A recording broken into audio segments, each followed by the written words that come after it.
पंजाब की अगर टॉप 10 इश्तिहारियों की बात करें तो उसमें एक नाम आता है नाजी भट्ट। इसका नाम इसी तरह निकला था जिस तरह माजी में मजर तिब्बी ने एक सब इंस्पेक्टर को मारा, मारने के बाद कब्रिस्तान ले जाके दरख्त के साथ टांग के उसको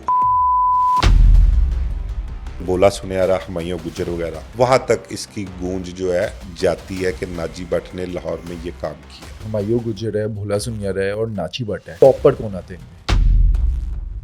हुमायूं गुजर इसको अपना बड़ा भाई कहना शुरू कर देता है कि तुसी साडे बड़े भरा हो। टॉप 10 में कौन कौन से बदमाश थे? भोला सुनियारा, हुमायूं गुजर, नाजी भट्ट ले ले, सना गुजर, मुराद उर्फ मुरादी, बाबा, हनीफा। आजम भट्ट इन टॉप 10 इश्तिहारियों में एक गद्दार हुआ करता था। वो अपने साथियों की मुखबरी दिया करता था। ये उस टाइम पे लाहौर के अंदर जो एक कहा जाता है गैंग वॉर थी, उसका ये हिस्सा थे। अरशद अमीन चौधरी के मर्डर में नाजी भट्ट शामिल था। अरशद अमीन चौधरी पर जो हमला हो रहा है उसके ताने बाने तो मिलते हैं तीफी भट्ट से। ये तीफी भट्ट के हाथों इस्तेमाल हो रहे थे। टॉप 10 जो थे वो टीपू ट्रकावाला के अगेंस्ट थे ड्यू टू। क्या नाजी भट्ट का टीपू से कोई ताल्लुक रहा है मासी में? टीपू ने खुद शेयर किया हुआ एक वाक्य कि गोगी भट्ट के घर जाता है ग्वाल मंडी। नाजी भट्ट जो है जब उस घर से बाहर निकलता ना तो उसके हाथ में ग्रेनेड होते हैं और वो ललकारता है कि मैं नहीं तो फिर ताड़े चो भी कोई नहीं होएगा। पुलिस वालों ने अपने मुंह जो थे ना वो दीवारों की तरफ कर लिए थे और ये बड़े आराम से वहां से निकल गया था। लेकिन आखिरी टाइम जब आया तो वो बताते हैं कि नाजी भट्ट रो पड़ा था। अभी नाजी भट्ट की स्टोरी खत्म नहीं होती। दोस्तों 90s में टॉप 10 इश्तिहारियों की बात करें तो उसमें टॉप पर नाम आता है भोला सुनियारा और हुमायूं गुजर। लेकिन भोला सुनियारा और हुमायूं गुजर इन दोनों की आंख का एक तारा था, उसका नाम था नाजी भट्ट। अब नाजी भट्ट कौन था, कहाँ से आया था, कैसे वो टॉप 10 इश्तिहारी बना और उसने क्या क्या कारनामे किए, ये सब कुछ जानिए आज के पॉडकास्ट में। और जानिए कि नाजी भट्ट और हुमायूं गुजर का कैसे पुलिस मुकाबला होता है। इस पॉडकास्ट को एंड तक ज़रूर देखें और चैनल को अभी सब्सक्राइब करें।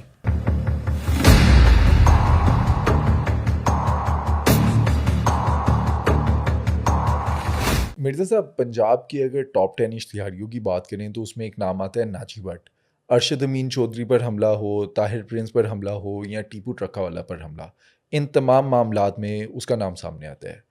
अब ये कौन था, ये कहाँ से आया, ये गैंगस्टर कैसे बन गया और इतना नाम कैसे इसने कर लिया अपना? भट्ट साहब, इसमें नाजी भट्ट के मुतल्लिक आपको बताऊं, इसका ताल्लुक सियालकोट का एक इलाका है पसरूर। पसरूर में एक गांव है तारड़, वहाँ का ये ख़ानदान जो है रिहाइश पजीर था। इसका वालिद जो है बशीर भट्ट, वो वहाँ पर रहते थे। जब ये छोटे छोटे थे ना, बचपन था इनका, ये 4 भाई और 2 बहनें थीं। ये वहाँ से तारड़ गांव से शिफ्ट होकर यहाँ पर लाहौर में आ जाते हैं। लाहौर में ताजपुरा स्कीम में एक किराए के घर पे रिहाइश पजीर होते हैं। इसका सबसे बड़ा भाई जो था सरवर भट्ट, वो यहाँ पर आकर कोई मेहनत मजदूरी शुरू करता है, कोई फर्नीचर की शॉप पर एक काम शुरू कर देता है। तो वो काम उसका फर्नीचर वाला जो था ना वो अच्छा काम था। वालिद जो था इसका, वो किसी मिठाई की दुकान पर काम करना शुरू कर देता है। तो यहाँ पर लाहौर में इनकी एंट्री इस सूरत में होती है कि ये छोटी उम्र में ही सियालकोट से यहाँ पर लाहौर आ जाते हैं। और मेहनत कश थे, कोई मेहनत बदमाशी कश का अंसर नहीं था इन लोगों में। नहीं, कुछ भी नहीं, शरीफ खानदान था। बाप शरीफ था, इसका भाई सरवर जो था वो इंतहाई शरीफ आदमी था। वो प्योर मेहनत मजदूरी और अपने सिर्फ अपने काम और अपनी फैमिली की तरफ तवज्जो दिया करते थे। अब यहाँ पर आहिस्ता आहिस्ता वक्त गुजरता गया, जूं जूं ये परवान चढ़ते रहे, जवान होते रहे। तो इसी दौरान क्या किया, इनका जो मकसद था ना पहले इसके वालिद का और इसके भाई का, वो ये था कि लाहौर में वो एक रिहाइश, अपनी ज़ाती रिहाइश बना लें जहाँ पर ये सारे बहन भाई जो है इकट्ठे होकर रह सकें यहाँ पर। और इसमें वो कामयाब भी हुआ। सरवर भट्ट जो उसका भाई था, उन्होंने मतलब कि कुछ अरसा काम किया, कई साल मेहनत मजदूरी की, पैसे इकट्ठे किए। तो शादबाग का इलाका है भगतपुरा, वहाँ पर इन्होंने एक 5 मरले का घर जो है ना वो ख़रीद लिया और वहाँ पर इन्होंने रिहाइश इख्तियार कर ली। अब क्योंकि वहाँ पर इनको रहते हुए साल हा साल गुजर गए थे, अब उस इलाके के जो लोग थे उनके साथ इनकी सलाम दुआ, ताल्लुकात, मेल जोल जो थे वो शुरू हो चुके हुए थे। अब ये नवाज़ उर्फ नाजी भट्ट जो है, जिसका आप ज़िक्र कर रहे हैं, जो टॉप 10 में बड़ा नाम हुआ है इसका, ये को थोड़ा-सा ना बदमाशी में या इसका कोई ज़हन कुछ ऐसा था कि ये अथरा था काफ़ी। तो लड़ाई झगड़े भी किया करता था ये। इसके वहाँ पर कुछ दोस्ती 2-4 लोग ऐसे थे उनके साथ हो गई, जिनका मतलब कि लाइन कुछ और थी उन लोगों की। उसमें एक जमील गुज्जी नाम का लड़का था जो इसका बड़ा अच्छा ईआर-ए-कार था, और एक कोई सलीम चिट्टा नामा भी शख्स था। इनके साथ इसके ताल्लुकात थे, दोस्ती थी। इनके साथ मिलके लोगों के साथ लड़ाई झगड़े भी करने, कोई टसलबाजी भी लोगों के साथ चलती रही इसकी। अच्छा, वहाँ पर एक शाद बाग का एक ख़ानदान कश्मीरी बरादरी से ताल्लुक़ था, रशीद बट। वो वहाँ पर एक नामी-गिरामी ख़ानदान था, और रशीद बट के मुतल्लिक़ जो इन्फॉर्मेशन है, वो ये कि रशीद बट जो था ना, वो जुआ करवाया करता था वहाँ पर, शाद बाग में। तो उस हवाले से फिर इनके जो ताल्लुकात थे ना, उस ख़ानदान से अच्छे खासे बनने शुरू हो गए, और बात इस हद तक पहुंची कि इसका नाजी भट्ट का जो भाई सरवर भट्ट बताया ना आपको, उसका को रिश्ते की बात चल पड़ी इस कश्मीरी खानदान में। अब रशीद भट्ट का एक बेटा जो था वो पुलिस में था, सब इंस्पेक्टर था, ताहिर रशीद भट्ट उसका नाम था। इनकी ताहिर रशीद भट्ट की एक कज़न थी, जिसका सरवर भट्ट के साथ शादी हो गई, निकाह हो गया उसका। तो ये दोनों ख़ानदान जो थे ना, यहाँ से इनका आपस में मिलाप शुरू होता है, आपस में ताल्लुकात शुरू होते हैं।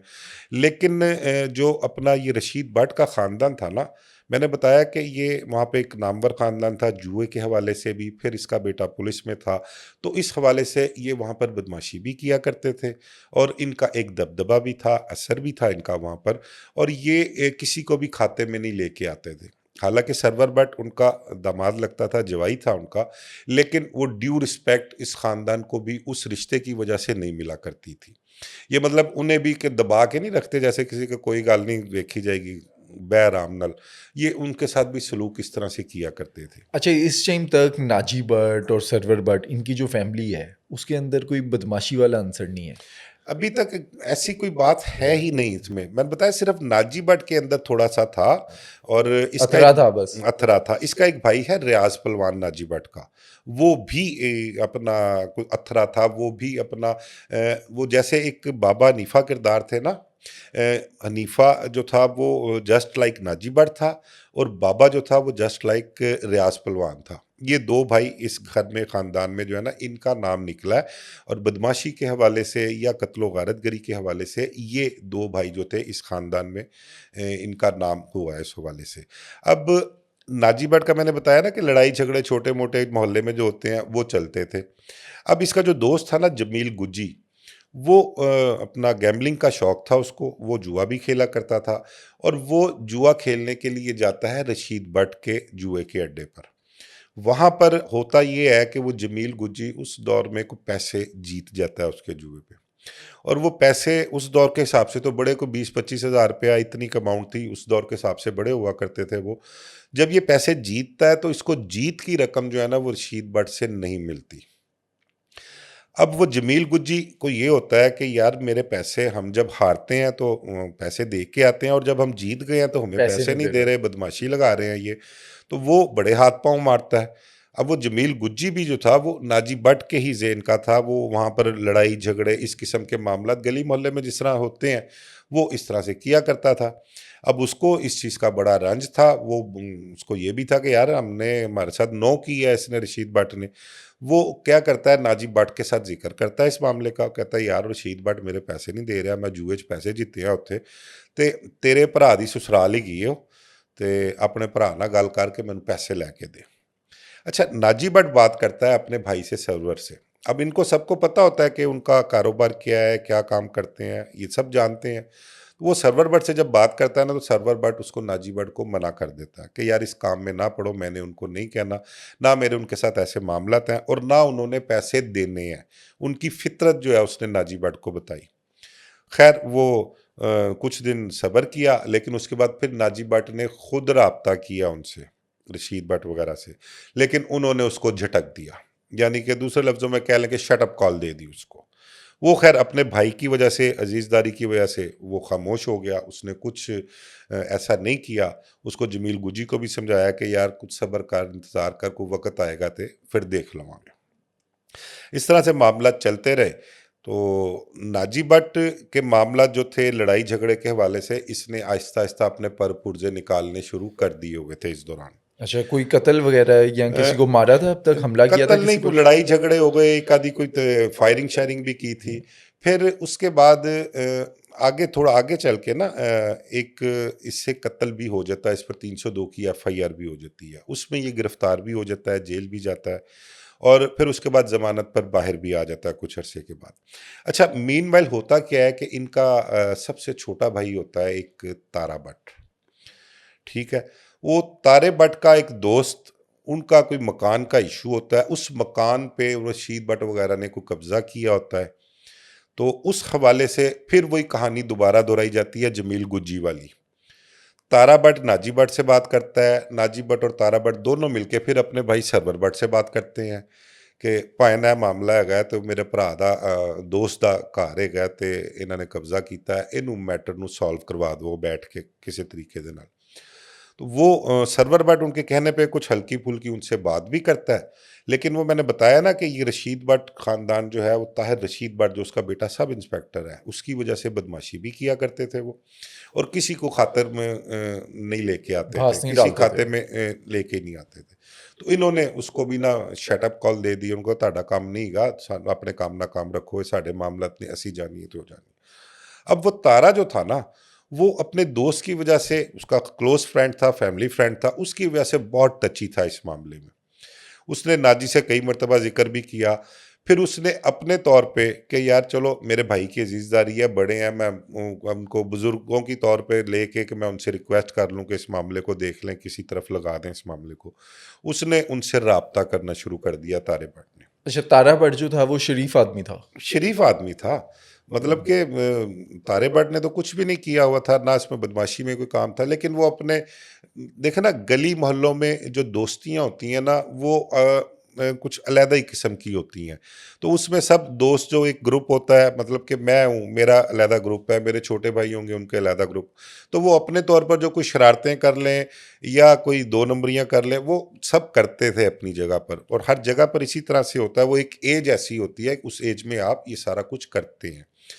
तो तारा जो है वो उनसे राब्ता करता है, ताहिर रशीद भट्ट से भी करता है, उसके वालिद से भी करता है।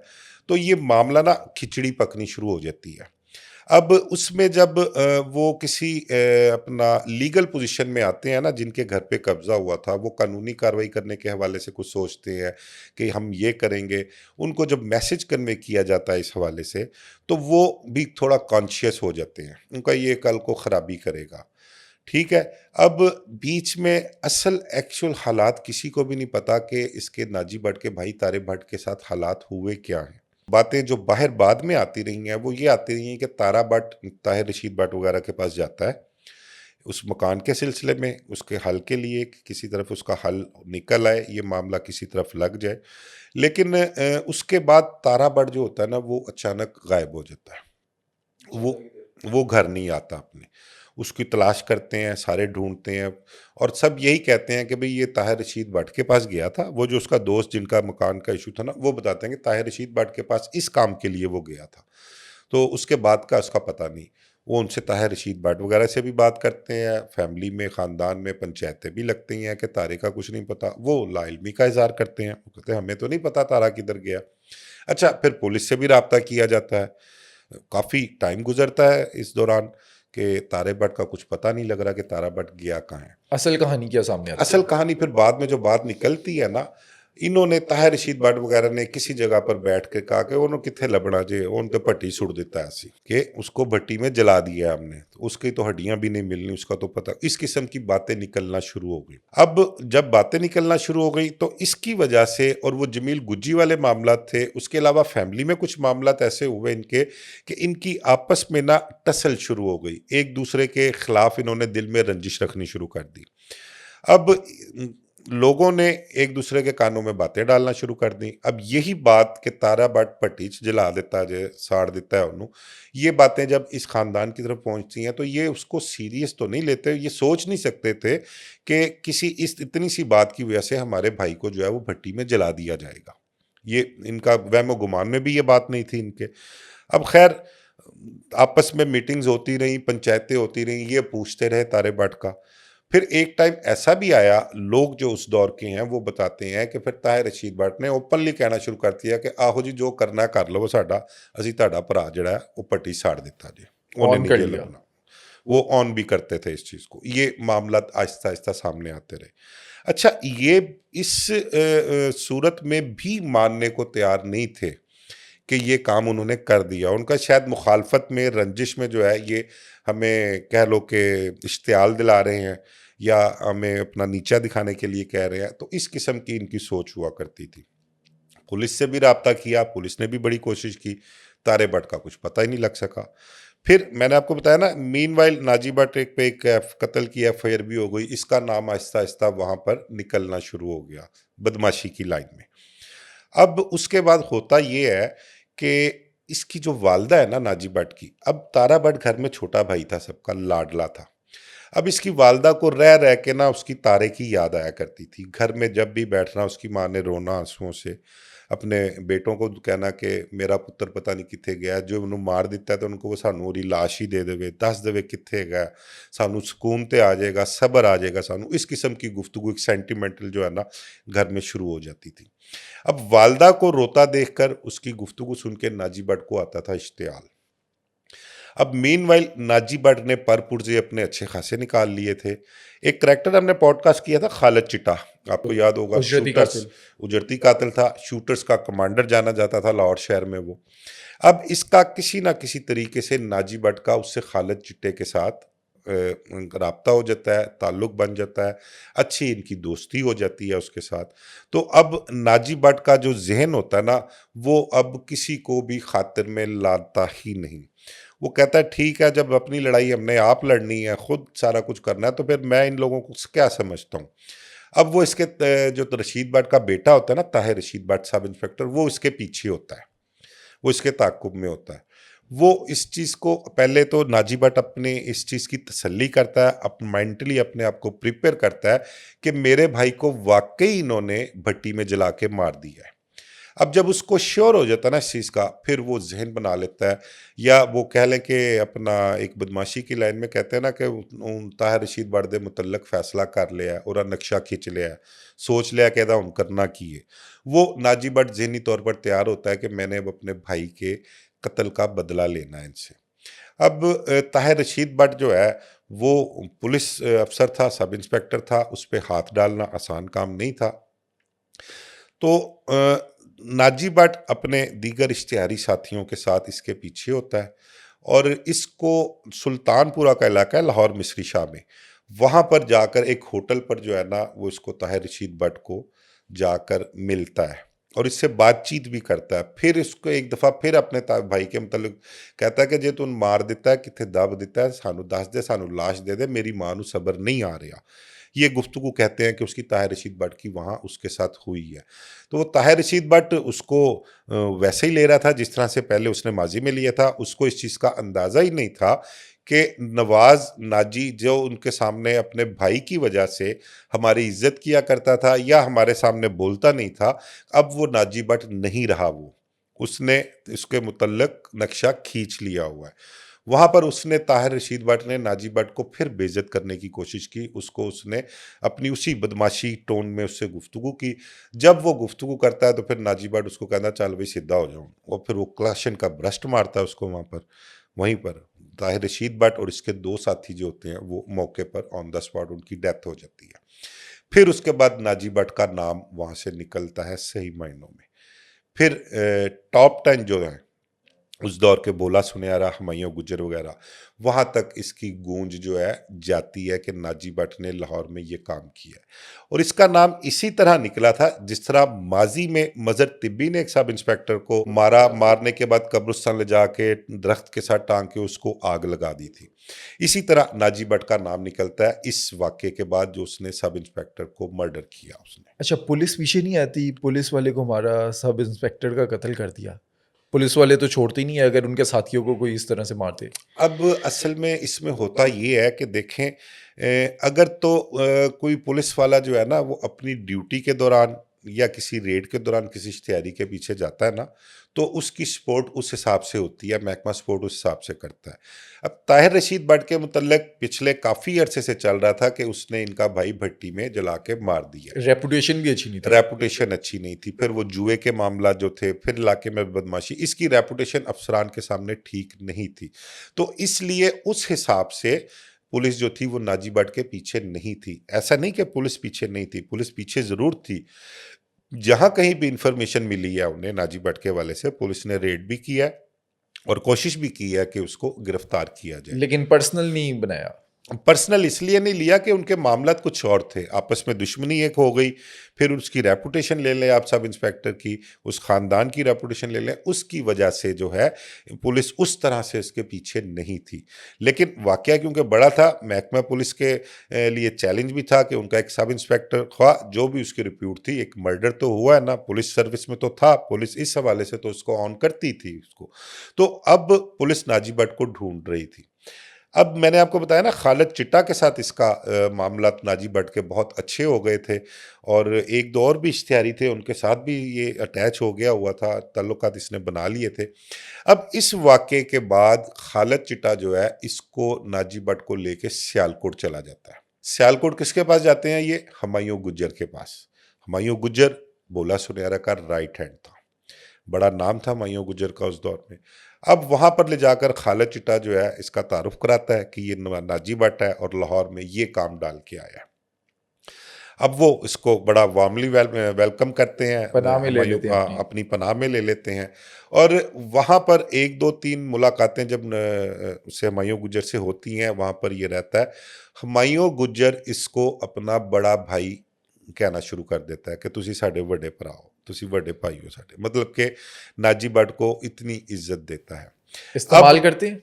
इस्तेमाल बेशुमार जगहों पर किया, कत्लो गारतगरी में उन्होंने, गुजरांवाला में कह लें आप, सियालकोट में कह लें, लाहौर में कह लें, बेशुमार जगहों पर इस्तेमाल किया इन्होंने।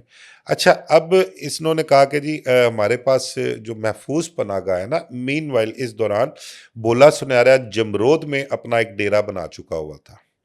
एक घर जो बब्बू खान सियालकोटिया ने पैसे दिए थे भोला सुनैरा को, वो वहाँ पर घर खरीदता है, वहाँ पर अपनी रिहाइश रखता है, अपने बीवी बच्चों को भी भोला सुनैरा वहाँ पर रखता है। प्लस यहाँ पंजाब के जितने उस दौर के टॉप 10 इश्तिहारी तो होते थे ना, वो यहाँ पर कोई भी काम करते, कोई भी वारदात डालते थे, उसके बाद वो सीधा जमरोद जाते थे भोला सुनैरे के पास, वहाँ पनाह लेते थे, वहाँ रहा करते थे। अच्छा, वो सेफ इलाका क्यों होता था इतना? वहां पर असल में पुलिस का रेड नहीं होता था, यहाँ से पंजाब पुलिस का वहां पर जाना तो नामुमकिन होता था। अब वहां पर जो खासादार है ना, जो वहां पर अपना कह लें कि गिरोह है पठानों के, वो वहां पर रेड नहीं होना, उनका अपना कानून है, उनके अपने लॉज हैं, वो उस हिसाब से वहां पर चलते हैं। वो जरगा सिस्टम वहां पर चलता है। वहां पर अगर मुकामी पुलिस को भी कोई रेड करना है तो उन्होंने जरगे से बात करनी है, उनसे बात करनी है कि जी ये फलां बंदे हमें चाहिए, या तो हमें वो बंदे ला के दे दें, या हमारे साथ चल के उनके साथ बातचीत करें, या हमारे वहाँ पर रेड करवाएं वहाँ पर। तो वहाँ पर सिस्टम ही बिल्कुल अलहदा हुआ करता था, इसलिए वो बड़ी महफूज पनाहगाह हुआ करती थी उस दौर में। अब नाजी भट्ट सियालकोट में मौजूद है, हुमायूं गुज्जर के पास खालिद चिट्टा भी है। अब वो प्लान कर रहे हैं कि किसी तरीके से यहाँ से अब हमने ट्रैवल करना है जमरोद में, भोला सुनैरा के पास जाना है। कुछ दिन गुजारते हैं सियालकोट में, फिर उसके बाद नाजी भट्ट को वो लेके तो जमरोद चले जाते हैं। वहाँ पर जाके भोला सुनैरा से मुलाकात कराते हैं, लेकिन भोला सुनैरा तक भी नाजी भट्ट के जाने से पहले उसकी जो गूंज है वो वहाँ तक पहुँच चुकी होती है। उसका कारनामा जो है, उसकी बदमाशी, उसकी बहादुरी, जिस तरीके से उसने उसको सब इंस्पेक्टर को मारा, ये सारी बातें भोला सुनैरा तक कन्वे हो चुकी होती हैं। भोला सुनैरा भी उसको वेलकम करता है और बड़ा सीने से लगाता है कि नहीं, साड़ी टीम का हिस्सा है, तो साड़ी जिंद जान है, तो जिस तरह साढ़े वास्ते बाकी दोस्त ने, बाकी मुसीबती ने, तू भी साढ़े वास्ते जदों तक रहना है इत्थे, हुण साड़ी टीम का हिस्सा बन के रहना है। तो ये फिर वहाँ टॉप 10 में जाके शामिल हो जाता है वहाँ पर। अब वहाँ से बैठ कर अब भोला सुनैरा, हुमायूं गुज्जर, मैंने बताया ना हुमायूं गुज्जर ने इसको अपना बड़ा भाई माना था। और जब इसका पुलिस मुकाबला होता है ना नाजी भट्ट का, वो भी एक बड़ा इंटरेस्टिंग वाक़या जो मेरे तक इन्फॉर्मेशन आई, वो भी मैं आपके साथ शेयर करता हूँ। वहाँ पर बैठकर इन्होंने जमरोद में अब वहाँ जितनी भी बोला सुनहरा मामला पूरे पंजाब के देखता था ना, खासकर सियालकोट के, लाहौर के और गुजरांवाला के, ये 3 शहर ऐसे थे जहाँ पर इनकी मुखालफत भी हुआ करती थी, इनके दुश्मन भी हुआ करते थे, प्लस ये तीनों जो थे ना मेन हब थे कारोबार के। अच्छा, इनका लीडर कौन था? अब ये हुमायूं गुजर है, भोला सुनियारा है और नाची भट्ट है। टॉप पर कौन आते हैं इनमें? टॉप पे भोला सुनहरा था इनका। बात उसी की मानी जाती थी, चलती उसी की थी। लेकिन मैंने इन टॉप 10 में ये देखा है कि भोला सुनहरा और ये हुमायूं गुजर वगैरह, क्योंकि हुमायूं गुजर भोला सुनहरा का राइट हैंड था। अब ये जो टॉप 10 इश्तिहारी हुआ करते थे ना, ये उनको इज्जत बड़ी दिया करते थे। एक किरदार हुआ है लब्बा मोटी वाला, वो भी एक बड़ा बहादुर किरदार था, बड़ा बहादुर था, वो भी गालिबन इधर शादबाग वाली साइड का रिहायशी था। उसको भी बड़ी इज्जत दिया करते थे, उसको भी ये अपना उस्ताद माना करते थे, वो बड़ा बहादुर था और बिल्कुल बेलौस उसने बगैर किसी लालच के बोला सुनहरा, हुमायूं गुजर वगैरह के कहने पे उसने बड़े बंदे मारे हैं उसने। ठीक है, लेकिन वजह क्या थी कि ये उन्हें इज्जत देते थे। मैंने कहा ना कि नाजी भट्ट को बड़ा भाई बनाया, और मरते दम तक हुमायूं गुज्जर ने, इसके साथ पुलिस मुकाबला हुआ है, मरते दम तक उसने इसको ऑन किया कि मेरा भरा है वड्डा, मैं सारी जिंदगी नू वड्डा भरा के है। ये हुमायूं गुज्जर के अल्फाज थे पुलिस मुकाबले से पहले। अब वहां बैठकर जमरोद में उन्होंने इनको इज्जत भी दी, इनका ख्याल भी रखा, और अगर इनके पीछे जो खानदान के लोग थे उन पर कोई प्रॉब्लम, कोई मुसीबत आई तो उसको भी उन्होंने लुक आफ्टर किया वहां पर बैठ के उन्होंने। ये इस हद तक जो है नाजी भट्ट वगैरह और जितने भी इश्तिहारी थे उनको अपनी पनाह में लेने के बाद उनको सपोर्ट किया करते थे। अच्छा, इन लोगों ने नाची भट्ट को किन-किन कार्रवाइयों में इस्तेमाल किया? अली असल में ना बात ये है कि ये भत्ता लोगों से मांगा करते थे। मैंने आपको बताया कि लाहौर, सियालकोट, गुजरांवाला ये बहुत अपना बिजनेस हब हुआ करते थे, बल्कि अब भी हैं। और बड़े-बड़े अरबपति जो थे, ताजिर थे, कारोबारी लोग वहाँ पर मौजूद थे। ये उनसे पैसे भी मांगा करते थे, भत्ता वसूल करते थे, और ना देने की सूरत में अगर कोई उनसे वेट जाता था तो फिर वो कार्रवाइयाँ भी करवाते थे। वो कार्रवाइयाँ करवाने वाली टीम यही होती थी इनकी सारी। अब उसमें आप ले लें, लब्बा मोटी वाला है, ये नाजी भट्ट है, हनीफा बाबा वगैरह भी हुआ करते थे, एक आज़म भट्ट हुआ करता था। अच्छा, आज़म भट्ट जो किरदार मैंने आपको बताया ना, आज़म भट्ट इन टॉप 10 इश्तिहारियों में एक गद्दार हुआ करता था। वो अपने साथियों की मुखबरी दिया करता था। ये भी मैं आपके साथ अभी एक वाकया कोट करता हूँ कि उसने किसकी मुखबरी की थी और उसने किस तरह से इस टॉप 10 की जो है ना कमर तोड़ी थी उसने। ये भी मैं आपके साथ अभी शेयर करता हूँ। अच्छा, उस टाइम के जो टॉप 10 हैं, कोई 10 लोग होंगे, तो टॉप 10 में कौन-कौन से बदमाश थे? टॉप 10 में मैं आपको बताऊँ, भोला सुनहरा, हुमायूं गुज्जर, नाजी भट्ट ले लें, सना गुज्जर, मुराद रफ मुरादी, बाबा, हनीफा, ये नाजी भट्ट हो गया, ये सब उस टाइम टॉप 10 में हुआ करते थे। काली, दाऊद। काली दाऊद, ये सब मैंने बताया ना, ये टॉप 10 हुआ करते थे उस टाइम। लब्बा मोटी वाला ये भी उसमें टॉप 10 में हुआ करता था।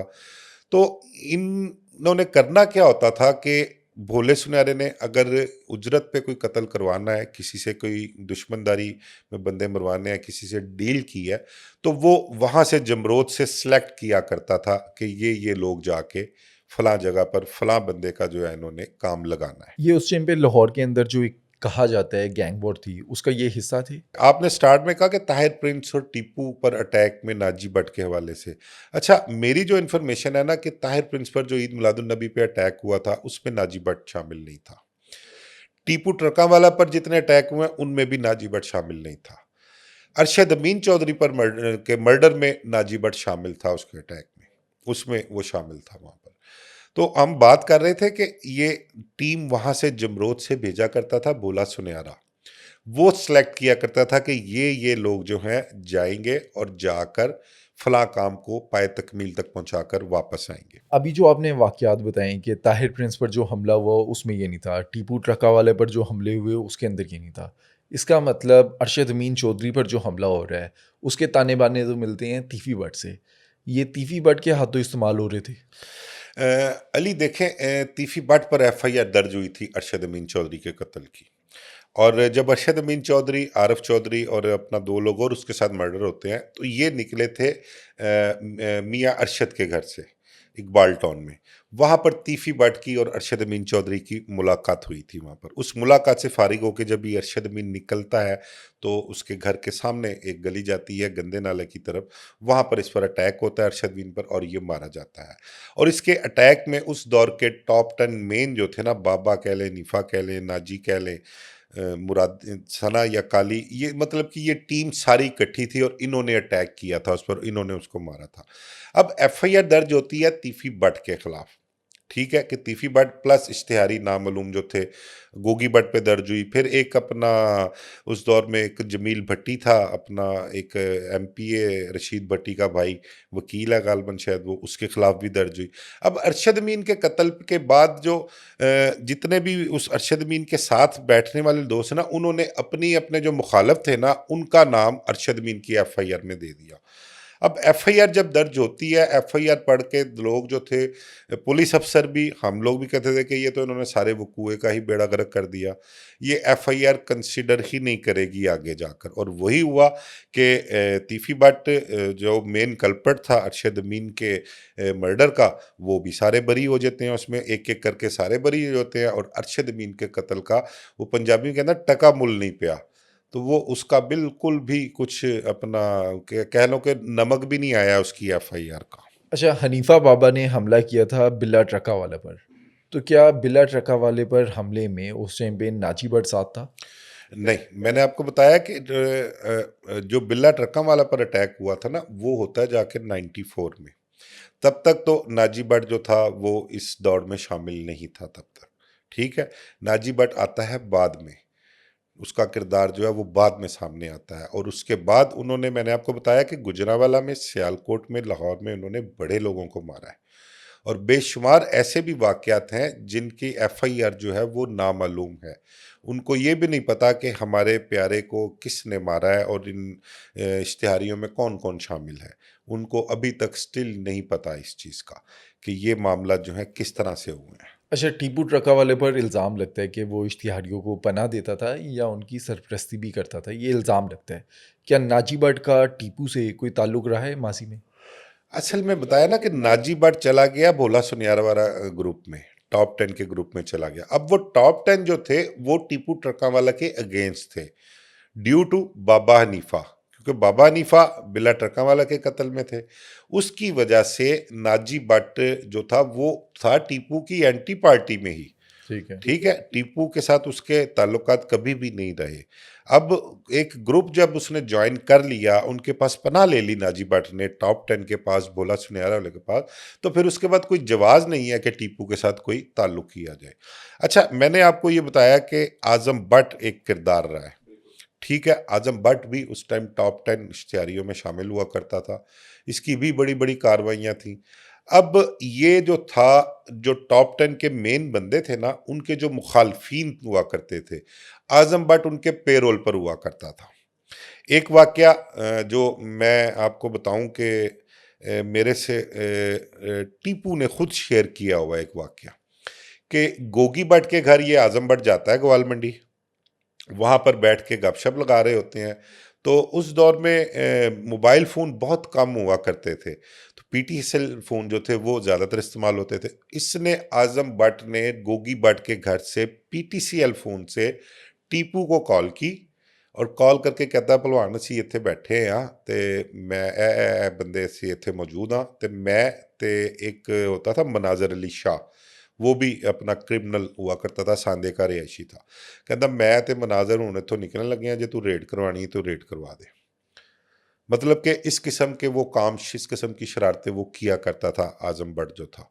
फिर उसके बाद हुमायूं गुज्जर जो था ना, वो इस टॉप 10 जो ग्रोह था ना, इसकी रीढ़ की हड्डी की मानन था वो।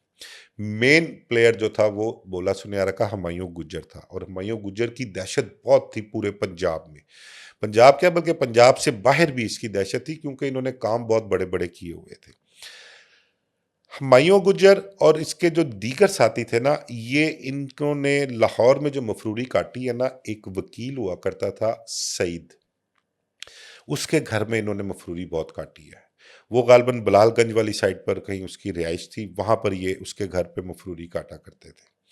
अब वहाँ पर जितने भी इनके इश्तिहारी दोस्त थे ना, उनको सबको पता था कि हमारी जो लाहौर में पनाह है, वो सईद वकील जो है एडवोकेट, वो उसका घर है। वहाँ पर ये आया जाया भी करते थे, मुलाकात भी किया करते थे एक दूसरे से। सईद की जो अहलिया थी ना, उसकी बीवी, उसको हुमायूं गुजर ने बहन बनाया हुआ था अपनी। ठीक है, इस वजह से वो उस घर में कंफर्टेबल थे। सईद भी इन पर ट्रस्ट करता था। अब सईद का एक अपना मैटर था, उसकी हॉल रोड में कोई दुकानें शुकानें थी, कोई उसका मैटर था, वो वहां पर इनको इस्तेमाल करना चाहता था। और मेरी इत्तला के मुताबिक उसने इस्तेमाल किया भी इनको अपने उस मैटर के लिए।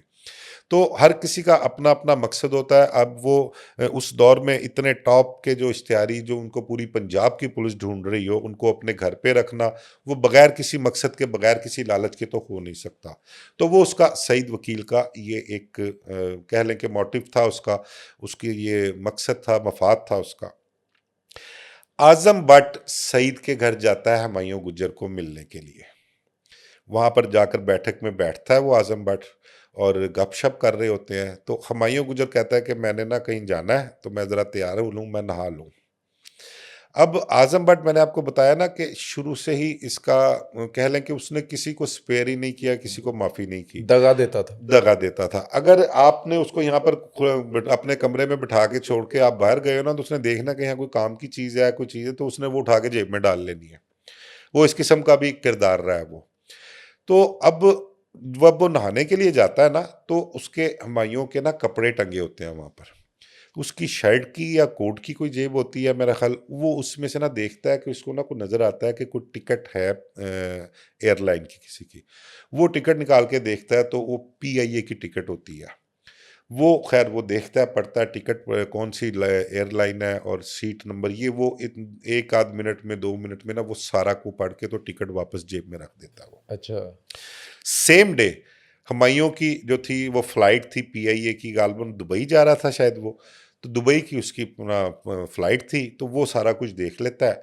अब वो वहां से ना, उससे हुमायूं गुजर नहा के जब बाहर निकलता है, तो बैठते हैं को थोड़ी देर गपशप लगा के, तो आजम भट्ट वहां से निकल जाता है, चला जाता है। वहां से निकल के वो जाता है सीधा, जो मेरी इंफॉर्मेशन है उसके मुताबिक, वो भसीन पिंड जाता है शफकत बग्गा के पास। अब वहां पर जाके वो शफकत बग्गे से कहता है कि भाई जी, इंफॉर्मेशन ही बड़ा तगड़ा इश्तिहारी है, टॉप 10 दी रीढ़ दी हड्डी है, भोला सुनहरा मर जाएगा जो फड़िया गया। उनका कौन? उनका हुमायूं गुजर। उनका मेरे को इन्फॉर्मेशन ही है, ਤੇ ਭਲਵਾਨ ਨੂੰ ਕਹਿ ਕੇ ਨਾ ਮੈਨੂੰ 20 ਲੱਖ ਰੁਪਈਆ ਲੈ ਕੇ ਦੇ। ਉਹਨੇ ਕਿਹਾ ਯਾਰ ਮੈਂ ਕੀ 20 ਲੱਖ ਰੁਪਈਆ ਲੈ ਕੇ ਦੇਣਾ, ਜੇ ਮੇਰਾ ਹੋਵੇ ਤੇ ਮੈਂ ਤੇ ਤੇਰੇ ਨਾਲ ਡਾਇਰੈਕਟ ਗੱਲ ਕਰ ਲਵਾਂ, ਤੇ ਚੱਲ ਮੇਰੇ ਨਾਲ, मैं भलवान को लाए ना, बह के गल कर ला उन नाल।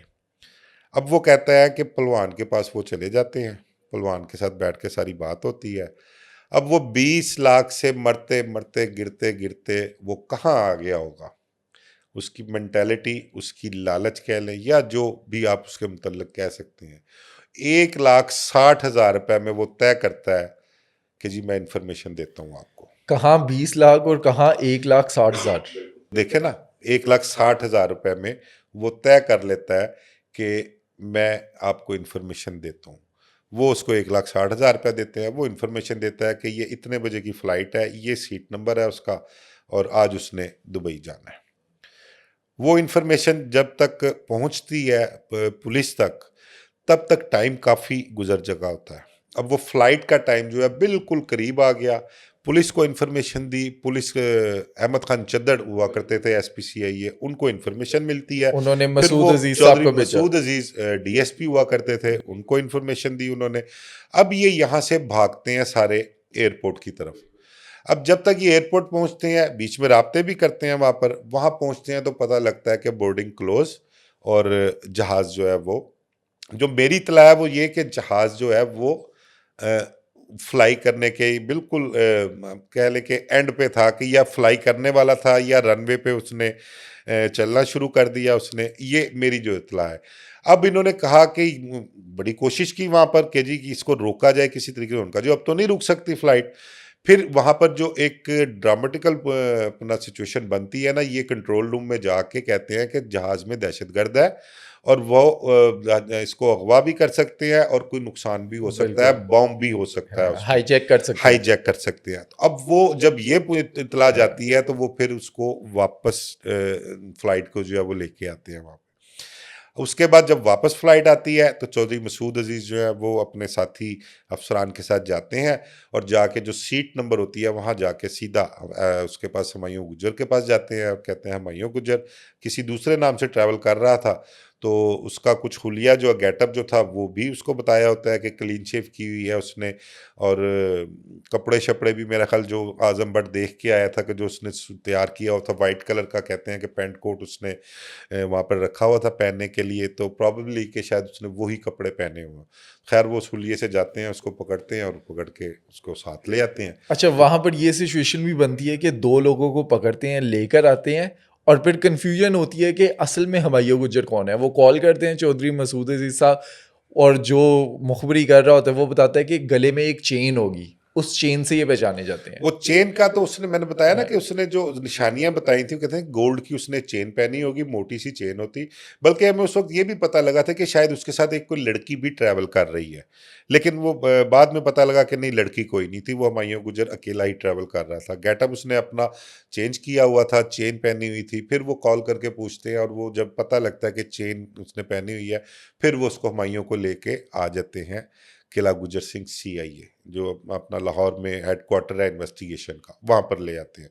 फिर प्लान तो इनका होता है कि हुमायूं गुजर को इन्होंने पुलिस एनकाउंटर में मारना है, लेकिन उसको पुलिस एनकाउंटर उसका रुकता क्यों है कि भोला सुनियारा अभी जमरोद में बैठा हुआ है।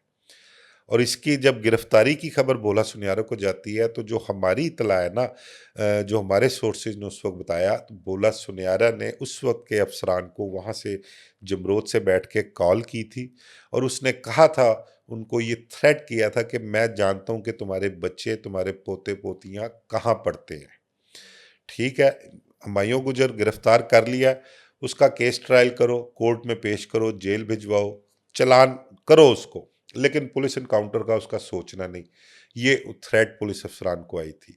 फिर उसके बाद नेक्स्ट डे फौरी तौर पे पता लगता है कि एक प्रेस कॉन्फ्रेंस रखी गई है, बल्कि नेक्स्ट डे नहीं, सेम डे ही प्रेस कॉन्फ्रेंस रखी गई है। किला गुजर सिंह में प्रेस कॉन्फ्रेंस हुई, हुमायूं गुजर को तमाम मीडिया के सामने पेश किया गया और पेश करने के बाद उन्होंने बताया कि जी इसको अपने एयरपोर्ट से गिरफ्तार किया है। उसके बाद उसको जेल भिजवा देते हैं। कुछ दिन बाद जो है इसको फिर गुजरांवाला जेल शिफ्ट कर देते हैं, वहाँ पर उसको भेज देते हैं जाके उसको। तो नाजी भट्ट जो है उस टाइम पे क्या करते हैं? नाजी भट्ट का पुलिस मुकाबला कैसे होता है? नाजी भट्ट जो है ना, वो आपको बताया कि जब ये हुमायूं गुजर पकड़ा जाता है ना, उसके बाद होता तो वो कभी लाहौर होता है, कभी जमरोद होता है, कार्रवाइयाँ उसकी जारी रहती हैं अपने मुखालफिन की। अभी नाजी भट्ट की स्टोरी ख़त्म नहीं होती।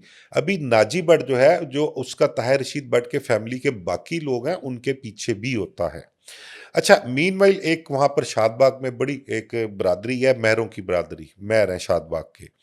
वो कबूतरबाजी के हवाले से बड़े मशहूर हैं, बड़े तगड़े थे पैसों के हवाले से भी। नाजी भट्ट उनसे महरों से ना भत्ता मांगता है।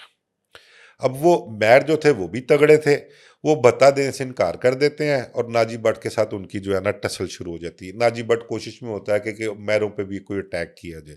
अब उस दौर में 20-20, 25-25, 30-30 गनमैन जो हैं वो उन्होंने महरों ने रख लिए वहाँ पर अपने। अच्छा, एक चीज़ आपको बताऊं कि स्टार्ट में मैंने बताया ना कि तारा का झगड़ा किस वजह से इनसे हुआ, वो उसके दोस्त का जो मकान था, उस मकान पे कहते हैं कि इस दौरान नाजी भट्ट ने ग्रेनेडों से हमला किया और वो हमला इस कदर शदीद था कि उस मकान की जो छतें गिर गई थी और कुछ 3, 4 या 5 लोग गालबन उसमें मर भी गए थे। ये इसने उन रशीद भट्ट वगैरह पर अटैक किया था। फिर एक जमील गुज्जी हुआ करता था इसका, जमील गुज्जी को इसने तैयार किया नाजी भट्ट ने, और उसने कहा कि रशीद भट्ट, तेरी वजह से हमारा झगड़ा पड़ा था, स्टार्ट तेरे से हुआ था। रशीद भट्ट का जो है वो जिंदा रहना जो है वो हमारे लिए बड़ा बेइज्जती का बायस है, सानू सुकून नहीं आंदा, साड़ा ज़मीर मुतमईन नहीं होता। देखो ना, इन लोगों के भी ज़मीर होते हैं। ये लोग भी इस तरह के सोचते हैं कि जी हमारी दुश्मनी इस वजह से स्टार्ट हुई और वो बंदा अभी तक जिंदा फिर रहा है और हम इतने टॉप 10 इश्तिहारी हैं, हमारा इतना नाम है, तो हम उसका कुछ नहीं कर सकते। अना का मसला बना अना लिया। का मसला बना लेते हैं। अब वो जमील गुज्जी और नाजी भट्ट भी कहते हैं उसके साथ था, इन्होंने बुरके पहनते हैं। बुरके पहनकर इन्होंने, इंफॉर्मेशन आती है रशीद भट्ट की, तो उस पर अटैक करते हैं। ये जब उस पर अटैक करते हैं तो उसको, रशीद भट्ट को और 3-4 साथियों को भी ये मर्डर कर देते हैं। तो मतलब कि ताहिर रशीद भट्ट और रशीद भट्ट की इन्होंने कह लो कि सारी फैमिली के लोग जो थे ऑलमोस्ट तकरीबन वो सारे ही इन्होंने मार दिए उस दुश्मनी की वजह से। सिर्फ वजह वो तारा भट्ट और वो जमील गुज्जी जहाँ से स्टार्ट हुआ था। अच्छा, नाजी भट्ट का एक भाई जो है वो मारा गया, बाकी जो 2 भाई थे, उनका क्या बना? उनमें से एक पहलवान भी था, रियाज़ पहलवान, वो भी बदमाशी में आ रहा था। क्या वो भी नाजी भट्ट का साथी बना था? हाँ, बिल्कुल वो नाजी भट्ट का साथी बना, बहुत से मामलात, बहुत से कत्लों में उसके नाम आए, उसने बल्कि कार्रवाइयाँ की भी। और बल्कि लोग ये कहा करते थे कि जिस तरह हनीफा का भाई बाबा खतरनाक है ना, उस तरह नाजी का भाई जो है रियाज पहलवान वो ज़्यादा खतरनाक है। तो रियाज पहलवान ने भी बहुत से काम किए, बाद में उसका रियाज पहलवान का भी कोई मर्डर हो गया था या पुलिस ने उसको मुकाबले में मार दिया था। सरवर भट्ट जो था वो एक रह गया था, वही फैमिली को अपनी लेके चल रहा था। अब हुमायूं गुजर की गिरफ्तारी के बाद नाजी जो था वो कभी जमरोद, कभी गुजरांवाला, कभी लाहौर, इस तरह से वो अपनी जो है ना जिंदगी मफरूरी जो है वो काट रहा था। अच्छा, भोला सुनियारा को ये पता नहीं चला कि मुखबिरी किसने की हुमायूं गुजर की? यार वो मुखबरी जो थी ना असल में वो गले पड़ी उस सईद वकील के। ये भी सच आपने याद करा दिया, सईद वकील का नाम आया कि ये मुखबरी की सईद वकील ने। आजम भट्ट के मुतल्लिक तो कोई सोच भी नहीं सकता था कि उसने इन्फॉर्मेशन दी। अब ये जो बात मैंने आपके साथ आजम भट्ट वाली की है ना, ये बात खुलती कब है?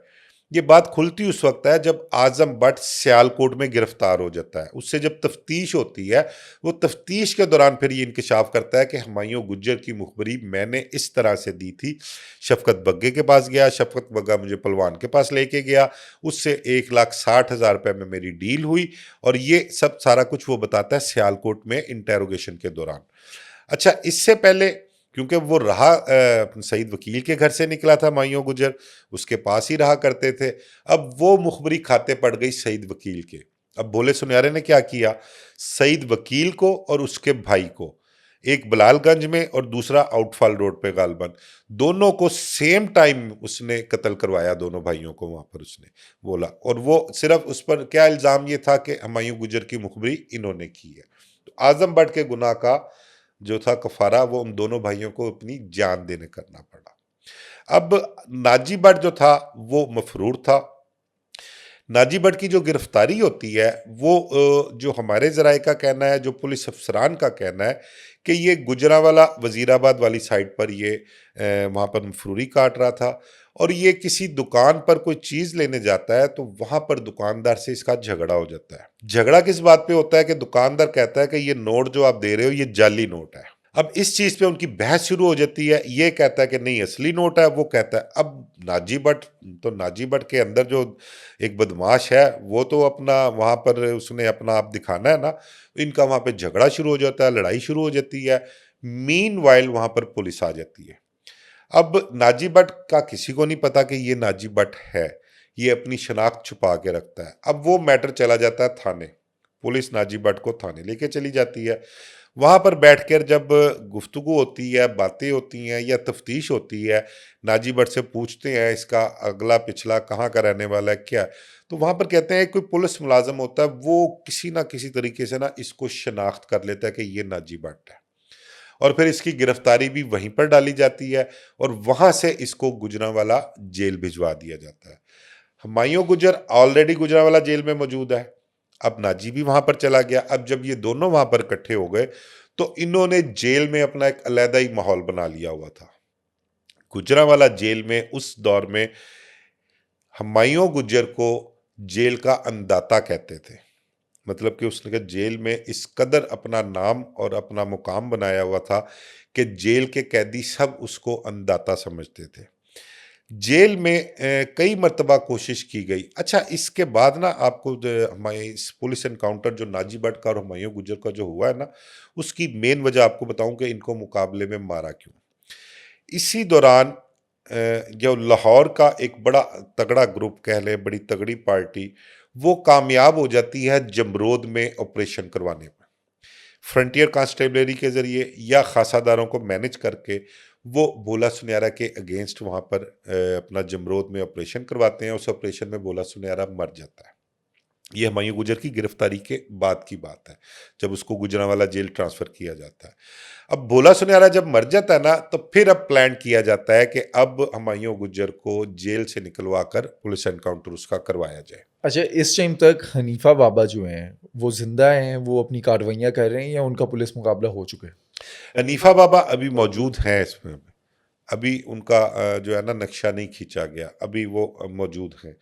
अब नक्शा जो खींचा जा रहा है वो हुमायूं गुज्जर का और नाजी भट्ट का खींचा जा रहा है कि ये गुजरांवाला जेल में है, इनको किस तरह से वहां से लाया जाए।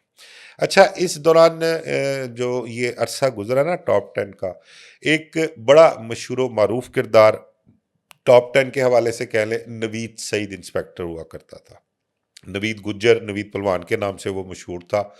और उसके खाते में भी बड़े पुलिस एनकाउंटर आते हैं कि वो कहते हैं कि जी ये इन लोगों को जितने टॉप 10 थे वो नवीद सईद ने ही मारे। लेकिन मेरा नहीं ख्याल कि उनको नवीद सईद ने ही मारा था।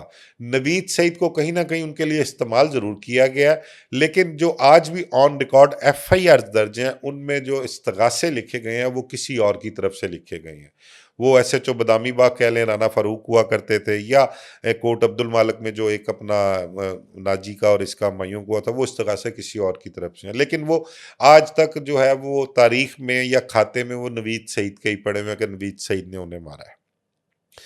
नवीद सईद की बरादरी हुमायूं गुज्जर की बरादरी एक थी, दोनों गुज्जर थे। नवीद सईद का हुमायूं गुज्जर से ताल्लुक भी था। गुजरांवाला जेल में नवीद सईद हफ्ते में एक आध मरतबा जाके हुमायूं गुज्जर की मुलाकात जरूर किया करता। और मुलाकात में क्या करता था? बस जाके हालचाल पूछना, किस चीज़ की ज़रूरत है, मतलब कि अपना ताल्लुक उसने बताना होता था कि मेरा ताल्लुक है, या कुछ उससे इन्फॉर्मेशन लेने के लिए भी जाया करता था वो। इस हवाले से वो गुजरांवाले जाना उसने हफ्ते में एक आध मुलाकात किया करता था। अच्छा, जेल में बैठा हुआ हुमायूं गुजर और नाजी भट्ट क्या कार्रवाइयाँ कर रहे थे, भत्ता माँगते थे लोगों को कॉल करके? देखिए, जेल में उस टाइम सहूलियत सारी मौजूद हुआ करती थी, ठीक है?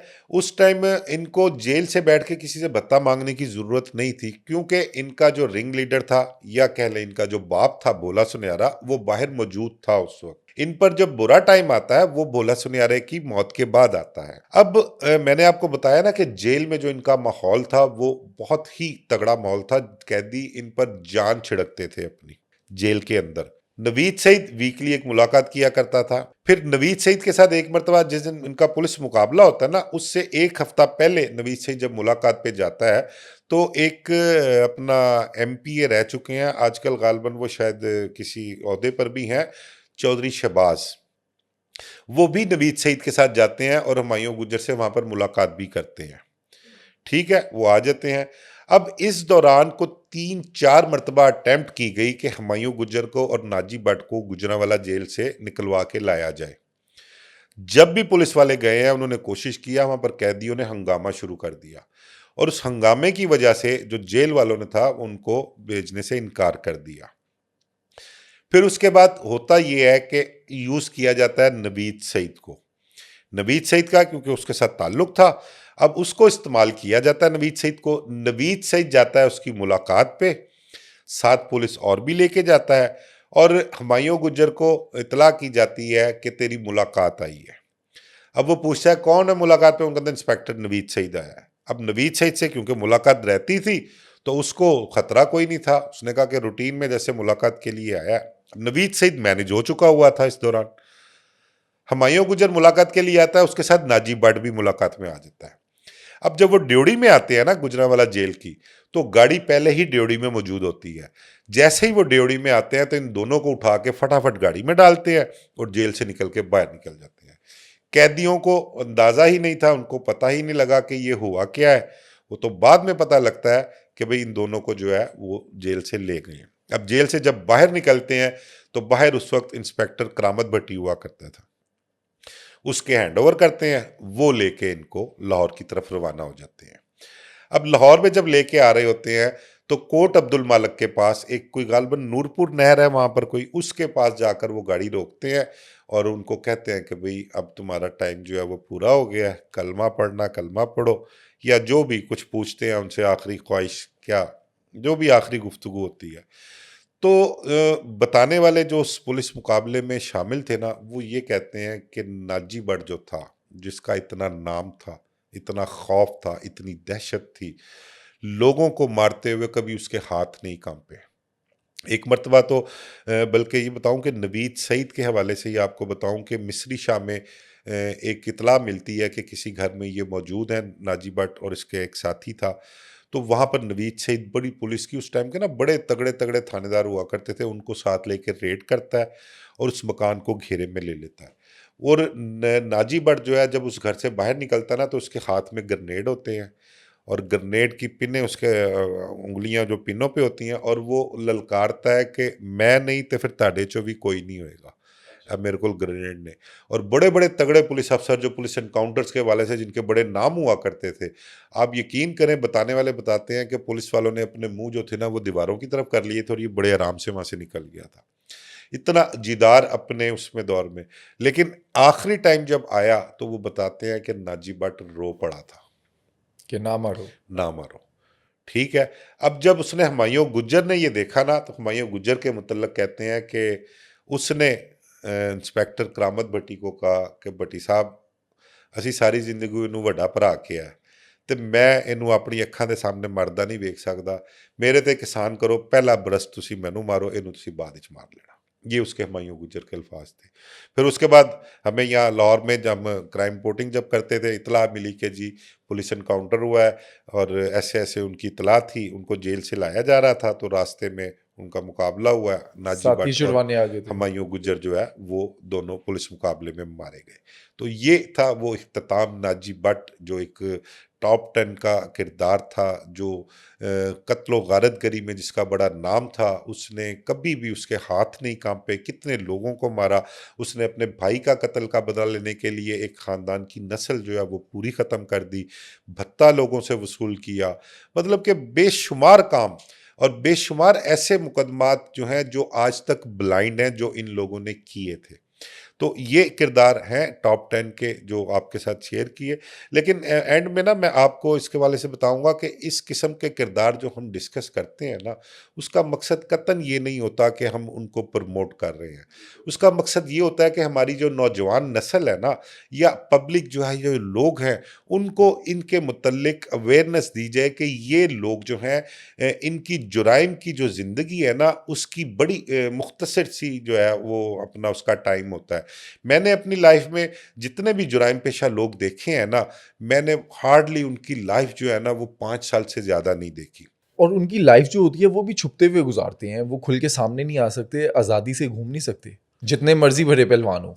आप ये देखें ना कि जब उन्होंने जुराइम की ज़िंदगी में कदम रखा, बदमाशी एक सेपरेट एलिमेंट है। अगर आप बदमाशी कर रहे हैं, दुश्मनदारी है, तो वो एक अलहदा चीज़ है। लेकिन जब आप दुश्मनदारी में बदमाश बनते हैं, अपने दुश्मनों को मारते हैं और उसके बाद जो है वो आप जुराइम का रास्ता इख्तियार करते हैं, आप भत्ता मांगना शुरू कर देते हैं, लोगों को पैसे लेके कत्ल करना शुरू कर देते हैं, डकैतियाँ शुरू कर देते हैं, तो फिर जो आपको मफरूरी जो है वो छुप छुपा कर ही करनी पड़ती है। वो आप ऐसे ही अपना वक्त काटते हैं। और ये लाइफ जो है वो सिर्फ मैंने कुछ 4 से 5 साल से ज़्यादा किसी की नहीं देखी। शायद कोई 2-3 किरदार ऐसे हैं माजी में जिन्होंने एक लंबी ज़िंदगी गुजारी है, लेकिन उनकों के लंबी ज़िंदगी गुजारने की वजह ये थी कि उन्होंने इन जुराइम का रास्ता इख्तियार नहीं किया। उन्होंने ये जुराइम नहीं किए जो ये लोग किया करते थे। और हमारी नौजवान नस्ल के लिए पैगाम भी यही है, मैसेज भी यही है कि इनकी ज़िंदगी में जो इन्होंने जुराइम की दुनिया में नाम कमाया है, जो लोग इन पर खौफ खाया करते थे, जिन लोगों पर दहशत थी, उस चीज़ को माइनस करके सिर्फ ये देखा करें कि इनका अंजाम क्या हुआ है, इनकी मौत किस कदर भयानक हुई है और इनकी मौत के बाद इनके जो फैमिली के लोग हैं उनके साथ क्या सलूक होता रहा है। बहुत कम लोग ऐसे हैं कि जिनकी फैमिलीज जो हैं वो कोई अब्रॉड शिफ्ट हो गई हैं या जिन्होंने बिल्कुल ही गुमनामी की ज़िंदगी गुजारना शुरू कर दी है। अदरवाइज बड़े बड़े नामवर किरदार जो हैं इस हवाले से, बदमाशी के हवाले से, टॉप 10 के हवाले से, उनके घरों के, उनकी फैमिलीज के, उनके बहन भाइयों के मामलात इंतहाई कसमपुरसी में और इंतहाई जलालत वाले मामला देखने में आए हैं। तो इससे हमारी नौजवान नस्ल को बिल्कुल सबक लेना चाहिए और इन किस्म के करैक्टर से या इस किस्म की सोच अपने जहन में बिल्कुल नहीं रखनी चाहिए कि कोई इस किस्म का हमें बनना है या हमने इस किस्म के गैंगस्टर बनना है, क्योंकि इसका अंजाम जो है वो बहुत भयानक है। दोस्तों आज के पॉडकास्ट में हमने आपको टॉप 10 इश्तिहारी नाजी भट्ट की मुकम्मल कहानी बताई। कैसे वो टॉप 10 इश्तिहारी बना, क्या-क्या उसने ज़ुल्म किए और कैसे वो अपने अंजाम को पहुँचा। अगले पॉडकास्ट में अगर आप किसी गैंगस्टर या किसी हाई प्रोफाइल स्टोरी के बारे में जानना चाहते हैं तो हमें कमेंट सेक्शन में बताएँ।